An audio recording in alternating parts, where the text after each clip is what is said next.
Segundo a Bíblia, Israel, os descendentes físicos de Jacó, são a nação escolhida de Deus. As Escrituras estão repletas de versículos em que Deus promete que seu compromisso com essa pequena nação nunca cessará. Embora Deus permita que Israel seja punido às vezes, Ele promete que nunca permitirá que essa nação seja destruída.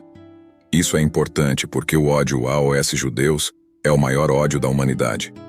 Embora o ódio a outros grupos sempre tenha existido, nenhum ódio foi tão universal, profundo ou duradouro quanto o antissemitismo. Portanto, neste episódio, analisaremos 7 ocasiões registradas na Bíblia em que Deus interveio para salvar Israel da destruição. Ao mesmo tempo, não se esqueça de se inscrever neste canal para receber notificações sobre os próximos episódios. Então vamos começar. Primeiro milagre: a divisão do mar e o afogamento do exército egípcio. De acordo com a Bíblia, Israel passou 430 anos no Egito. Os hebreus se tornaram tão numerosos que os egípcios começaram a temer a nação escolhida de Deus e começaram a persegui-los. Deus ouviu os gritos dos hebreus e enviou Moisés para guiá-los à terra prometida de Canaã. É claro que o faraó não estava disposto a concordar com isso. Libertar tantos escravos prejudicaria a economia do Egito. Portanto, Deus enviou 10 pragas que não só causaram grande sofrimento aos egípcios, mas também humilharam os falsos deuses egípcios. Finalmente, o povo de Deus foi libertado e começou sua jornada em direção à terra prometida. No entanto, quando os hebreus começaram sua jornada, o faraó mudou de ideia e decidiu matar Israel no deserto.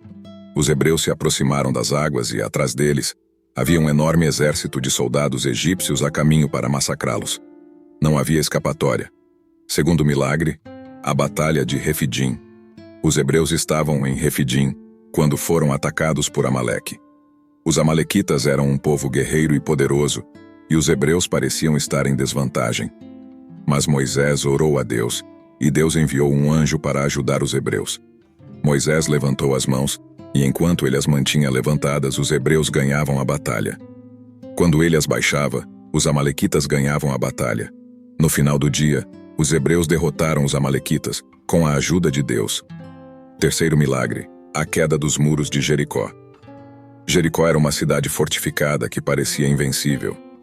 Mas Deus ajudou os hebreus a conquistá-la.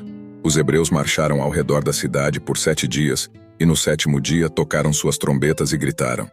Os muros da cidade caíram e os hebreus puderam entrar e conquistar a cidade. Quarto milagre: a vitória de Gideão sobre os midianitas. Os midianitas eram um povo inimigo que frequentemente atacava Israel.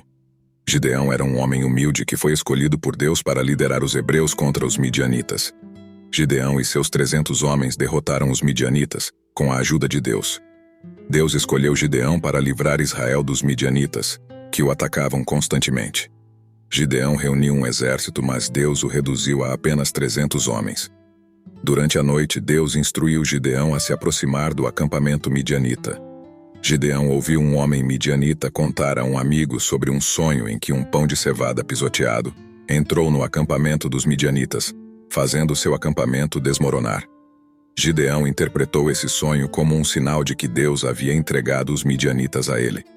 Gideão retornou ao acampamento israelita e deu a cada um de seus homens uma trombeta, um chofre e um jarro de barro com uma tocha dentro.